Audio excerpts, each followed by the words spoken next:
Welcome back to Behavioral Science for Brands, a podcast where we bridge the gap between academics and marketing. Every other week, we sit down and go deep behind some of America's most successful brands. I'm Michael Aaron Flicker. And I'm Richard Shotton. And today we're sitting with Patrick Fagan, behavioral scientist and best-selling author of Hooked, Why Cute Sells, and Other Marketing Magic That We Just Can't Resist. Let's get into it. So Patrick, welcome to Behavioral Science for Brands. Richard and I have made it our little mission to be on the hunt for how we can connect behavioral science and marketing. And we're so excited to have you on the show today and to sit and talk. If you will indulge me, I thought I might introduce you to our audience and give everyone a little bit of a backgrounder on who you are, and then we can get into a conversation. Yeah, sounds good. If it's good, I'll put it on my LinkedIn. That sounds like a good barter. That sounds good. So Patrick, you're a renowned behavioral scientist and self-described data psychologist. And from all your writing, I have seen you thrive at this intersection of academia and commercial industry. At the one hand, you're a lecturer at top universities like University College London, and have had your insights featured on The Guardian, The Economist, and others. And on the other hand, you have your website, patrickfagan.co.uk. I can do this. patrickfagan.co.uk, where you are regularly writing and consulting and working with major brands to help them influence consumer behavior through cutting-edge psychology. And you're the author of not just the book in the introduction, Hooked, but a second book, Free Your Mind, a Sunday Times best-selling expose on the new world of manipulation and how to resist it. And a resume bullet, How Could We Miss? You were formerly the lead psychologist at Cambridge Analytica on the commercial side, not on the political team. We're thrilled to welcome you. Thank you. I didn't see any Facebook data while I was there or anything like that. Yeah, that was a great intro. Thank you for having me. I'm really happy to be here. Yeah, we're so excited to have you. And, you know, our listeners love stories. Before we get into the meat of today's discussion, maybe you could start by sharing us a little, how did you get into this industry? What brought you to behavioral science, consumer psychology? Where did this all begin for you? I've always been interested in advertising, actually, particularly. I used to love, there was this book by Judith Williamson, Decoding Advertisements, where she looks at the symbols and the semiotics in advertising. I just thought that was fascinating. This idea that there can be below the surface another message that can be influencing people in ways they might not be aware of. I found that very interesting. And so I did psychology at UCL. Once I had that degree, I wanted to figure out how to make money from it. So then I also did marketing at King's as a master's. Then I tried to become famous in a band. Didn't work out, but gave it a shot. And then from there, I joined behavioral science consultancy, came basically out of university into helping a supermarket sell more cat food. Pictures of cats did it, surprisingly, but they're salient, they stood out, they're emotional, attention-grabbing, and relevant. So they work quite well. And then I've just been doing it since then, really, researching and, more importantly, actually using it practically, using the insights to change behavior. I call it turning minds into money. So taking the insight but actually practically using it. Yeah, and that tension between academic insight and research and that field and actually commercializing it is a very fertile place to play. Richard and I spent a lot of time talking about it. How has that been as you've taken these academic research and brought it into commercial practice? A lot of our listeners are very interested in how they can bring what they hear on the show, what they read, into the market. How is that? What's your experience been taking academics and bringing it into the market?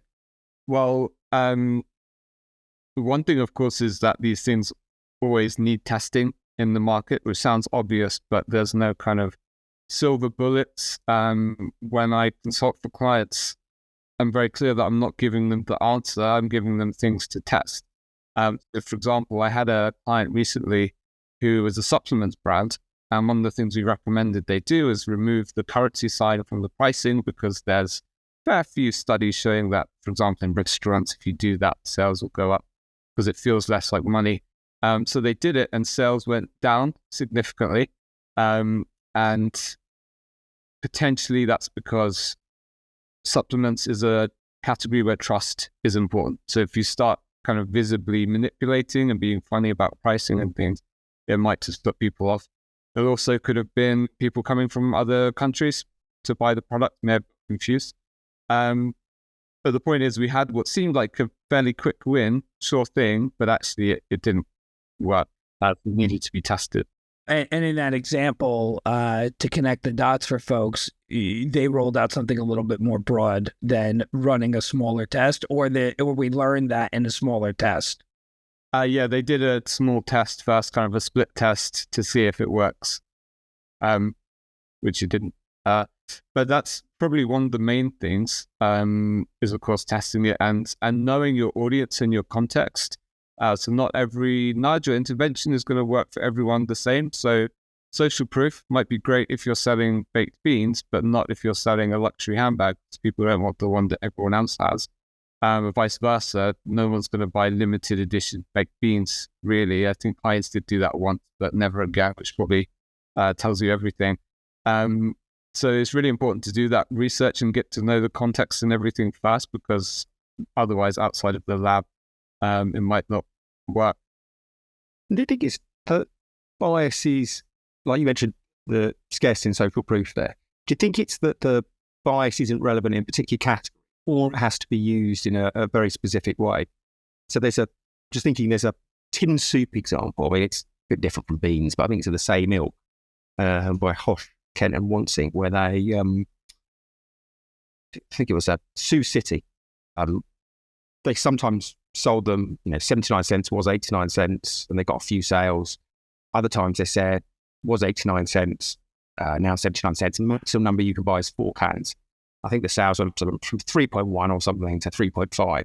So they were using scarcity there. They weren't trying to say it was a limited edition, but might trying to create a sense of that promotion was, either such a good deal that it was hurting the supermarket, or such a good deal that it was going to sell out and might annoy people. So they used scarcity, but it was a very specific type of scarcity. Do you think any bias can be used in any category? Just how you use it, or do you actually think there are no-go areas with certain categories? Yeah, that's a great point. I remember with COVID, when the supermarkets would say maximum 3, it's like, what do you do? You're going to have the opposite effect here. Or maybe they did it deliberately, but that would cause people to buy, instead of 1, they might buy 3, which of course might be an anchoring effect as well. But yeah, people definitely, for toilet roll, they felt that scarcity when you probably wouldn't normally. So I think, it's about framing a presentation and context. And a lot of your points that I've heard you speak about on other shows and in some of your writing is really about insight into the consumer, really understanding the consumer's biases and the consumer's preferences. How do you guide clients to discover that? Is that through research? Is that through observation? How, if someone wants to make sure their biases are the behavioral science they're using is right applied, testing it is a good safety measure. But to think about that, what type of research do you recommend, Patrick? So normally we do some desk research. And that could be doing a rewind of research they've done in the past, but they're probably not looking at it as behavioral scientists. So they could have a list of motivations they've found, but they wouldn't know how to translate that into behavioral interventions. And also literature review, which is can do quite easily now. ChatGPT deep research it's not as good as a human yet, obviously, but it's still very good to get a flavor of cognitive biases and motivations and personality traits that might be relevant. And that gives you kind of a foundation. But then to get the best interventions, in my experience, there has to be some kind of primary research. And that involves going and just talking to the customers. Obviously, it's a bit more involved than that. But I'll give you an example. It was an investment app, and they wanted to improve their referral scheme. And so if you refer the app to someone, you get £50. That's what it was previously. But through interviews and just talking to their customers, we found that the reason they were referring people was not for the £50. It was because they wanted to share this amazing investment app where they were making great returns. They wanted friends and family to as well. So we just changed the framing, the essence of the message to being about sharing the wealth. And then when they did that, it ended up being their best performing campaign. They got 4,000 new customers from it. But we wouldn't have known that if we hadn't have done that primary research. Yeah.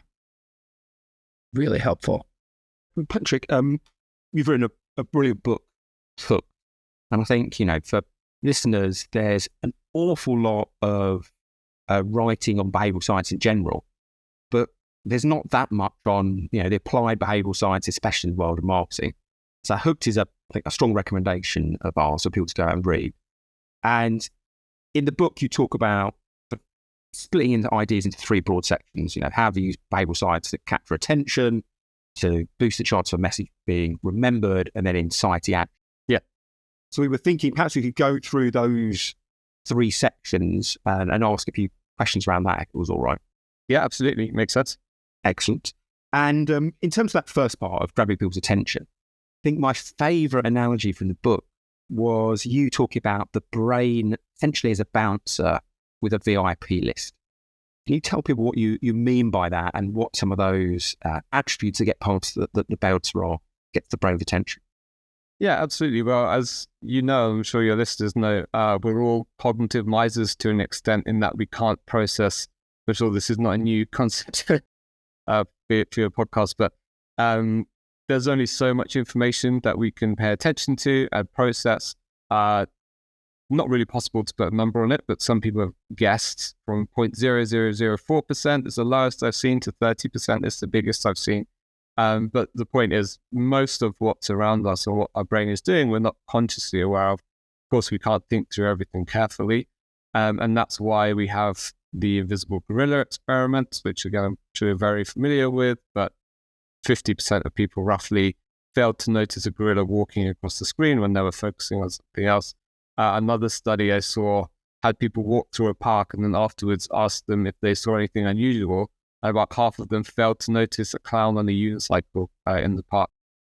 Although maybe that's just not unusual depending on where you live.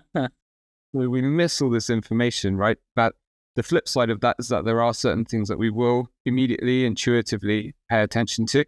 And a good example of this is the cocktail party effect, where if you imagine you're at a noisy cocktail party with lots of conversations and music playing, imagine for the sake of argument your name's Bob, then from across the room you hear someone say, I never really liked Bob. You'll then hear them, your ears will pick up and you'll hear that sentence, even though you weren't paying attention to them. And even though Bob comes at the end, you'll still hear the whole thing. And that's taken as evidence that your brain is processing everything around you at a very low level. And then this bouncer, this network that acts as the brain's bouncer, decides what you should pay your very limited conscious attention towards. So conscious awareness being so small, kind of like a VIP club. And this bouncer decides what's allowed in. But the bouncer has a VIP list with personalization is on it. So you pay attention to things that are personal to you. Coca-Cola had great success putting names onto cans and bottles, in part because if you see your name or the name of someone you care about, you pay attention to that. Probably not breaking any news to say that personalized comms tend to do better. You put someone's name in an email, generally it does better, as long as it's not spammy. But if you can't personalize to everyone, you can still personalize on a mass scale, and that's where things like trends, memes, current affairs, celebrities, popular songs, these are things that are personal to everyone and work in the same way. So that's on the VIP list. You also have emotion, of course. If something's disgusting or scary or makes you angry, or pay attention to it. Surprise, if something stands out in various ways, we'll pay attention to it. There's also primal, what I call the 3 Fs of food, faces, and sex. Lots of research showing we'll notice a food object before non-food objects. If a scene has a face in it, we'll look at the face first over 80% of the time, eye tracking found. Sex, of course, you need to use it ethically and contextually and everything, but it does sell. We are, of course, evolutionarily hardwired to pay attention to sex. So yeah, there's the VIP list with many things like that one. Yeah. Are there any of those that you think are easier for brands to use? If you were advising a business, would one or two of those be where you'd start? I think again it goes back to the context and the audience. So I've done a psychological segmentation at the minute, and we included a question where we showed images very quickly and asked which ones they noticed. And one segment noticed money first, kind of appetitive approach focus segment, whereas another segment that was mostly female noticed a cute puppy first. So it really depends who you are. Putting a talking meerkat in an advert does tend to work, but maybe not if you're a funeral parlor, So again, I think it's contextual. No, that's very fair. That's very fair.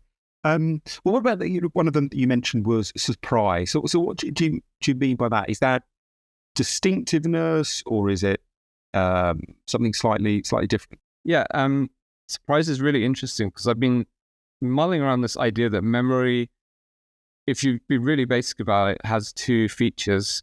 If you think of it like a normal distribution curve, we tend to remember the middle, which is repetition, the stereotype, what we see a lot. But we also remember the outliers, things that are different. So, for example, the distinctiveness effect. If there's a bowl with 9 apples in and 9 red apples, and 1 green one, then you'll pay attention to the green one probably first. So, surprise, it's something standing out and being different. But I think there are two types of surprise. One is quite physiological in nature. So this is movement, noise, a brand being a different color to everything on the shelf. For example, research shows that moving imagery and better yet videos are better remembered than static imagery. The more cuts video has, the more engaging and memorable it is. So just being faster, more kind of stimulating. So there's two types of surprise. One is physiological in nature. The other one is creativity, which is more banana in nature.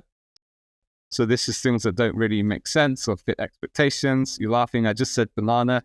Now it didn't make sense at all. It didn't fit the sentence. So people's ears pick up. And there's a study showing that there's a increase in brain activity when people hear an incongruous word like that. So it's something that just doesn't really make sense, or it's different. And there was a study where they interviewed ad executives, and basically the conclusion that they came to about what makes advertising successful, their number one thing was creativity. Now, of course, there's lots of other things, but that's what this paper found, because it's about being different, because we pay attention to different things. So it can be something that's distinctive, weird, novel, or it can be something more physiological that is just kind of fast cuts and loud noises. There's a bit of a paradox, as you say, the way to grab attention, then you could argue this is the primary task of any message, because if you don't have attention, then you don't have anything else. So the way to do that is to break convention and be distinctive. Yet you can look at an awful number of advertising categories. Perfumes, watches and cars, I think, are 3 of the worst offenders. And 9 out of 10 perfume ads in Britain will be surreal in nature. 9 out of 10 watch ads will be a celebrity in a suit, holding their arm up. 9 out of 10 car ads will be a curvy, bendy Central European road in the hills somewhere with a car swooshing down it. So there's this, on one hand, this finding that distinctiveness is crucial, yet the industry seems to ignore it again and again. Why do you think that happens? Yeah, I also, I love there was a Maltesers advert that had deaf people in, and it was just completely silent. Just think how effective it would be in an ad break to have 30 seconds of silence. That people would certainly pay attention to that, because it breaks all those conventions. I think there might be a psychological explanation for it with risk-averse, loss-averse advertisers and brands maybe don't want to do what's new and different. More charitable explanation might be about, category entry points and creating them bright associations. So it's one thing to grab attention. So my wife and I, we saw this Domino's advert last night, I think, and it was these 2 people who looked a bit odd, no offense to them, naked, sharing a bath, and then the pizza delivery chap pops up in the bath with them and gives them the pizza. My wife and I were a bit like, ooh, So it's a very attention-grabbing, memorable advert, but arguably not creating the right associations in memory. At least for my wife and I found it a bit disgusting. You probably don't want to, if you're Domino's, associate your pizza with disgust. The moldy Whopper Burger King campaign is another example. It's very attention-grabbing and memorable, creating mold associations. So perhaps the reason they go for these cliches and these tropes is because those are the things that you do need to attach to people's memories to get them to buy the product. The build and a build that marketers can consider is what are the right conventions to break that can still keep them in the category norms in America. If you walk down the whiskey aisle, rye whiskey, all of them have green in their label. There's no rule that there should be green, but all of them have green in their label. And we've seen when rye whiskey labels don't have green, people get confused and they don't realize it's rye whiskey. Is it corn whiskey? Is it wheat whiskey? So it's about finding the right category conventions to break. And as you were saying, Patrick, don't make a connection to something that's just off-putting, like mold on a Whopper or a Domino's Pizza Man in your bathtub. I think Heinz did a green ketchup once, which again, I haven't seen it since, so probably didn't sell that well. Very interesting. So taking attention and converting it into memory is another part of your book that you talk about. Can you take us through some of the key points of why that's important and how that's part of the next step? Well, they are very much intertwined, attention and memory. If something's attention-grabbing, probably be memorable as well, although not always. So there's a few extra kind of steps and tactics to, once you have people, how do you actually get the message to stick? How do you get them to engage with it and remember it later on? So one, of course, is repetition. Repetition builds memory, a very classic psychological insight. And also the recency effect. So this is about play your adverts often and recently, and people remember and buy, and you have that mental availability. There's also there's a very influential but quite old school book called The Crowd by Gustave Le Bon. And it's from the 1920s, I think. It's not, wouldn't call it scientific by today's standards, but it's very interesting and persuasive, influential book. But he said to make something have an impact on the public, a message, it's not really about engaging with them rationally, but it's about saying something boldly and making an affirmation in a bold way and repeating it and just keep doing that and it will stick. So we talked about repetition, but the other part of that formula is affirmation and boldness, which is about having a singular, clear message. So that's really, I suppose, about fluency.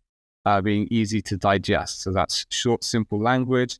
One study found that slogans like "Raid kills bugs dead" were more memorable than ones like "We're not the oldest because we're the best because we're the oldest," or vice versa. I can't even remember it now because it's like long and abstract and complex. Whereas if something's short and uses visualizable language, it's more impactful. Like a politician, sadly, will have more effect talking about building a wall than they would actually outlining a complex solution to a problem, because a wall is literally concrete. Some kind of element of co-creation or interaction is usually useful. It makes it a bit stickier. And I think that's what metaphors do in advertising. Some kind of little puzzle that you need to decode makes it stick. Stories, of course, make things sticky because we empathetically experience the information rather than just seeing it. So there's kind of these richer connections. And also something that's useful perhaps is the power of reflection. So that's taking something from an emotion to a feeling. It only kind of becomes memorable and integrated in your memories and sense of self if you reflect on it and think about it a bit. So I think just having a face pop up and be surprising is one thing. If you can actually get people to reflect on it a bit more, it's more likely to stick, which I suppose, again, is the co-creation principle, where using curiosity, the gap effect, those kinds of things will drive that. Can you tell us a bit more about the curiosity gap? That's an interesting one. What do you mean by that? Well, I know you know it well. As I really like the Aviva crosswords example that you shared. And I saw that in the newspaper. I was, oh, great. And then you posted it as well. So the curiosity gap, there's many names for this. Can be, to an extent, this cognitive dissonance. There's a model called the ITPRA model, I think, which applies it to entertainment. But it's about the fact that when there's a gap between what we expect and what we experience, there's a kind of tension, and that tension drives engagement. So like how I used the word banana earlier and it didn't make sense. So there was that gap and you felt that tension. So one thing I do when I present this is I talk about how when my wife and I went on a daytime quiz show with Ridiculous, which is all about riddles and brain teasers. Probably haven't heard of it. I haven't either. I've never actually watched it, even though I've been on it. But the riddle that we got that meant we didn't win was found in a messy bedroom. I make minutes seem like hours. What am I? Don't know if you have any guesses. I make minutes feel like hours. No, no idea. Yeah. Found in a messy bedroom. Anyway, moving on. So that tension that you felt because you didn't have the answer, like you want to know what it is. And it's boredom, by the way, because if you mess up the letters of bedroom, it's an anagram of boredom. Oh, okay. Oh, okay. Yeah, nice.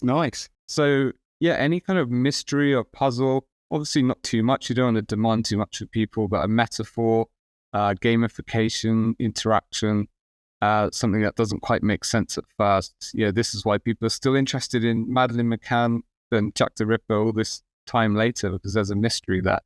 And that gets people to kind of generate the message. Once they solve a puzzle, they're generating the message in their heads themselves. It's called the generation effect. So if I wanted you to remember the number 4, it would be more effective for me to ask you what's 2 + 2 than it would be for me just to tell you 4. So it's all about, using curiosity to get that generation in people's heads. Always you mentioned there's that tricky balance between, you don't want to make it so hard that people don't engage at all, but you don't want to make it so easy that the information just washes over them and doesn't stick.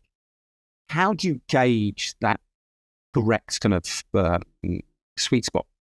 Well, probably won't like this answer, but again, it's about testing and it depends on the audience. So that's fair enough, yeah. One thing I sometimes measure when I'm doing a segmentation is a cognitive reflection test. We ask questions like, a farmer had 15 sheep and all but 8 died. How many are left? And people will answer either 7 or 8. The actual answer is 8, of course, but your intuitive response is 7. And that tells us how much thought people put into things versus going with their guts, which nothing wrong with going with your gut, by the way. Actually, probably a good thing in many ways, outside of the very narrow, specific context of those brain teasers. But that trait tells us whether messaging should encourage more thought and kind of get people to arrive at their own conclusions. And I know some researchers link that to openness to experience as well. People who are more open to experience prefer implicit conclusions in adverts rather than just being explicit about it. But if you're kind of engendering a bit of effort from people, I think it's okay as long as it's fun. There needs to be that intrinsic motivation. Yeah. So you mentioned openness then, which is one of the kind of big 5 personality traits in Ocean. If you see this variant of impact by bias by person, what's the best way to kind of split that? Would you look at it by personality type, or do you think there's greater variance by age or gender? What's the best way for people to consider that variance of bias type? Well, there's a funny example of Ozzy Osbourne and King Charles. I don't know this. So they're the same age. They're both men, obviously. They both English. They both live in a castle, married twice, have 2 kids. They both like dogs, both rich and famous. So kind of on the demographically, on paper, they have a lot in common. But if you were to advertise something to them or try and persuade them, it'd probably be very different tactics for the 2. So obviously age and gender and things are useful. Selling something to 13-year-old boy versus a 50-year-old woman, probably, I mean, everyone's different, but if we're looking at the normal distribution, probably going to be quite different in your approach there. But personality, I think, is more useful because it allows you to transcend demographics and get to the things that are really important for persuasion. Because if you know if someone's foreign audience is highly extroverted, I think that tells you a lot more specifically about how to message them, like bright colors, social imagery, ego appeals, than just knowing their, for example, age or gender or location. Yep. So helpful. So finally, in your book, you talk about behavioral science inciting action. Which principles are most important there in your opinion, Patrick? So there's a few things. One of them, of course, is heuristics, which, it, of course, is not new to your listeners. I'll just give a nice example of this in action, which was a COVID vaccine text where in just 19 words, they managed to pack at least 6 nudges. So they said, if I remember correctly, you're at the top of the queue and are a priority for getting a free NHS COVID vaccine. So by saying there's a queue, for example, it's social proof. By saying you're at the top of the queue, I'm maybe misremembering a couple of words, but they're giving this impression that you've been invested and waiting in line, which is commitment. Calling you a priority is scarcity, like you feel demand is bigger than supply, etc., etc. So it's a great, very masterful, skillful example of if you can take these nudges, heuristics, you can create cons that are more persuasive. There's also motivations, which I didn't actually talk about in the book at all. It was a huge kind of thing that I missed. But that's the what's in it for me. And often when I consult with clients, that's really one of the first, biggest quick wins. Because when they're writing emails, they typically start with the word we, when they should be starting with the word you, figuring out what's the kind of steam in the engine that's going to push them forward. You know, the word, we say we're moved by something, there's an implicit emotional element to that. And the word movement, emotion, and motivation, they all have the same root word, which is all about moving people. So if you want people to act, to do something, you need to have that emotional motivation to do it. So as a product, it could be, okay, you're the cheaper product and you're saving people money. But if you peel back the layers of the onion, there's probably an emotional driver there. Like they want to find the cheapest product so they can feel savvy and special, for instance. And then we're talking about kind of behavior change models. Removing friction as well is a really huge thing. I mean, that's really the biggest impact you can have with the UX, for example, is making things as easy as possible. Removing the need to sign in or sign up is a big example. But there's also triggers as well. So that's, again, category entry points. So what's going to get people to do the behavior in the first place, particularly if we're moving away from the realm of nudging, which is short-term emails, digital ads, etc., into long-term behavior change, which is a bit of a different beast. That's where you need to look at triggers, friction, and motivations. Yeah, I think that's super interesting because an awful lot of the experiments around, what creates an action now. Indeed, there's far less research on, well, how has that action stuck? So you mentioned one point there, which is around triggers. Could you expand a bit on that? What you mean, and then how brands could potentially use? So that's what's going to kind of. I think there's two ways to look at it. One is in a more short-term basis, what's going to get people to remember the product and trigger thinking about and buying the product. And that's why, for instance, Coca-Cola does well advertising at Christmas, because Christmas is cold, it's happy, it's sociable.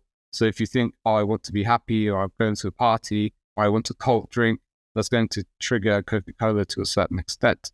But also for habits and for longer-term behavior change, people tend to be stuck in existing habits. So when we're talking about creating new behaviors, a lot of people don't talk about the fact that you have to break old behaviors. You have to kind of destroy before you can build. And so that's about what's called the disrupt and reframe technique. So basically grabbing people by the lapels and shaking them a bit. It could be a scary loss aversion type statistic. It could be a really attention grabbing campaign, but you need to just get people out their habitual behaviors a bit. In what way is like BJ Fogg's model or the East framework addressing helping folks build nudges versus this longer term behavior change that you're talking about, Patrick? So I would say they're kind of split in two. So you have models like BJ Fogg or the Combi model, or even Sherlock Holmes said means, motive, and opportunity about 200 years ago. It's all more or less the same thing. That's more about long-term behavior change, whereas the East model and Cialdini, etc., is more about, I think, the short-term tactics, but they go together, That's helpful to hear. Yeah.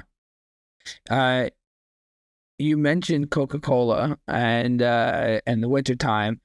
In some of my research for today's discussion, this is kind of a fun aside, you famously predicted the failure of Coke Light before it flopped.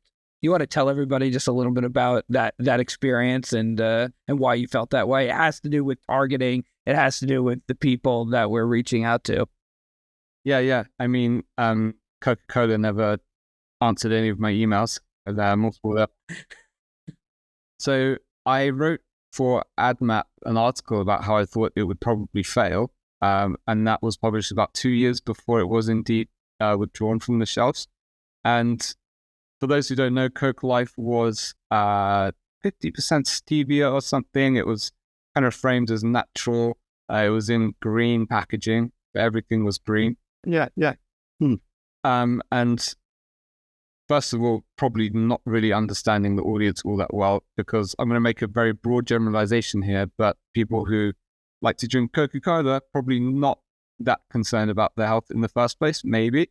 But secondly, I think the branding was off because, number one, there was no red in the packaging. And so Coca-Cola's built all of this brand equity in that red through the adverts, consuming the Coca-Cola. There was an fMRI study that found that when people drink Coca-Cola from can, there's more kind of reward pathways being activated than when they drink it anonymously, as it were, in a glass. So the branding itself is rewarding and pleasurable. And by not having the red, they just threw away that brand equity. Secondly, when people are looking for Coca-Cola, they're looking for the red. So maybe they just didn't really look at it, notice it on shelf. And there's that famous example of the Tropicana rebrand, where they got rid of orange with the straw. People couldn't find it. They lost millions of dollars of sales. And then thirdly, I think the associations were probably a bit off, because it was the brown of the Coca-Cola with this green label. And when I ask people about it, they say they think it might taste like tea or apples or mint, but not like Coca-Cola. So since then, Coca-Cola have now added red to everything. There's at least a splash of red in all of their packaging. I don't want to say that was all me, but you never know. But I think, that's why it failed, really, because it just wasn't grabbing people's attention when they think of Coca-Cola. It's a nice story because it pulls together so much of our conversation today as a summary of what we've talked about. Excellent. Well, listen, Patrick, it's been a pleasure to have you on the show. We always have a final question before we wrap here. Because we've had such a wide-ranging discussion, because it's interesting to learn more about people, is there a thing that you're watching or reading, a thing that's taking Patrick Fagan's time, that just is capturing your attention? It does not have to be related to behavioral science, but just something that is really interesting and engaging to you that might that our listeners may be able to get more excitement from? Oh, gosh. Book I'm mostly reading at the minute is The Giant Jam Sandwich for my son. I love it. Your 2.5-year-old son. Yeah. It's about this town that gets invaded by wasps. Highly recommended. No, I don't think so. That's bad, isn't it? Nothing's kind of jumping to mind. There's a lot of joy in reading children's books and thinking about how they teach us lessons about the world. That's a great one. Yeah. Well, thank you very much. So for those that would like to learn more from Patrick, he has his website, patrickfagan.co.uk, and his Substack is a wealth of knowledge. patrickfagan.substack.com. Please check him out there. And until next time, I'm Michael Aaron Flicker. And I'm Richard Chilton. Find out more about our podcast at the Consumer Behavior Lab. And happy listening, and we'll see everyone next time.